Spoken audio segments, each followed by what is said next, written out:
It's not a hard group of guys to serve. A dozen active duty and veterans come here every year to hunt and bond through nature. Dozens more come just to support the hunters. We send them in faraway lands in small groups. They do their job. If one of them gets injured and comes home, they take their sword from them. They say, go back into your home and reconnect with the community, and now they don't have their sword. These are elite warriors. They're meant to have a sword. The goal is to help them heal from the battles they fought far away. Now the charity has added a new chapter to help its warriors. Is there somebody here whose wife's name is Jessica? Can you come up? You freaking joking, man?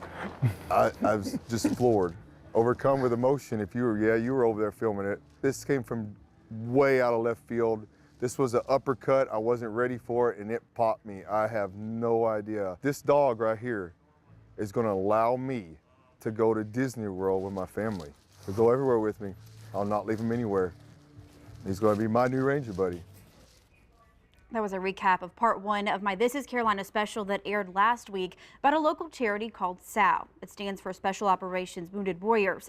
SOW members and hunters come here annually for a hog hunt called Taking Bacon. It happens under the radar. We showed you the difference the charity has made to one retired Army Ranger and how his new military service dog will change his life. Now we want to tell you more about the charity's Horry County roots, how it was locally inspired by an American war hero, and where these elite military dogs come from. Here's part two of my This Is Carolina special report.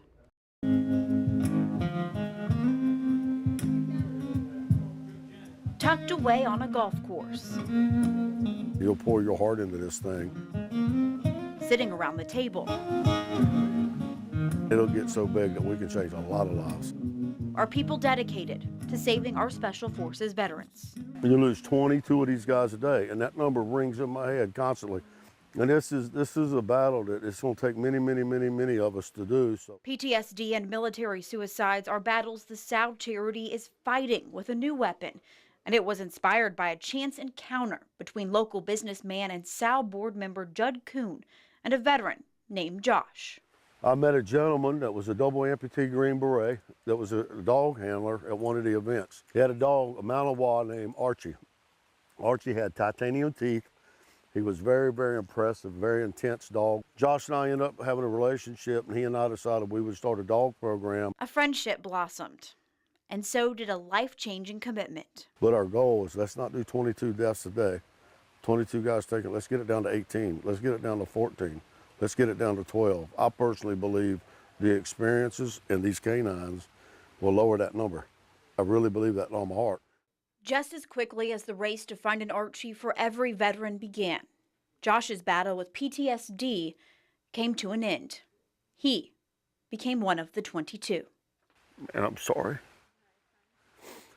And that's what fueled me. I said, okay, Josh is gone. So I sat around one night and I wrote down Josh and I put, joining obedient shepherds with heroes. Just like that. SOW's partnership with Baden K9 began. And I decided that's what we're going to do. Josh is basically a home invading intruder coming into Judge home. This is serious business, okay? Whenever you're working with these dogs. Make sense? What's up, boys? We have 3 specific breeds, the Belgian Malinois, Dutch Shepherds, and German Shepherds. Hey, you! Show me your hands! Show me your hands!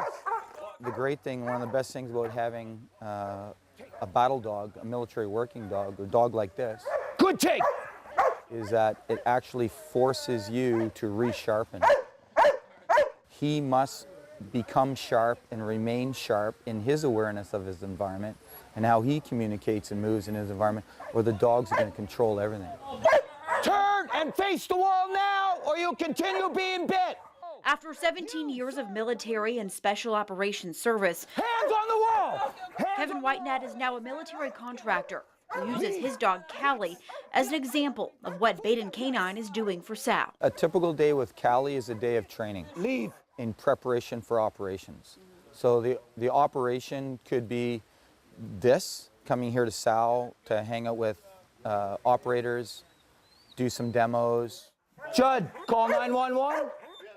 Give them some education on family protection dogs or military working dogs. That could be the operation, or the operation could be you know, punching in Northwest Mosul, you know, on the last push against ISIS. These aren't cuddle dogs, highly trained and skilled, like its operator. Each Baden Canine can be like Callie, or it can serve as a service and high-end family obedience and protection dog, or all of the above. Baden Canine is Canadian-based, and owner Josh Perry says whatever the Sal veteran wants out of the dog, he gets. It varies on the need. So if they're looking for a trained, you know, we call fully trained dog, it can be anywhere from 10 to 13, 14 months. Training doesn't happen overnight, and the wait list is long. There's a lot of veterans out there waiting. You know, we've spoke to veterans before where they've been waiting for a couple of years to get a dog. You know, and you know, 2 minutes is a long time. 2 years is a very long time. Like, how does a dog go to places that medicine and man can't? Kevin may have some of that answer. The greatest thing the dog does for the warriors, it forces them to reconnect with human beings. One of the greatest challenges to warriors who are suffering from emotional distress or combat physical trauma or combat brain trauma is isolation. What to say, man? I don't know what to do. So one by one, Sal and Baden Canine are slowly chipping away at the number 22, Thank you, Lord. finding ways to fight the clock Thank you, Lord. with Josh's memory in mind, and get more of these dogs into the hands of special operations, active duty, and veterans. 22 a day, 22 a day, 22 a day, taking their lives, taking their lives. We don't have time.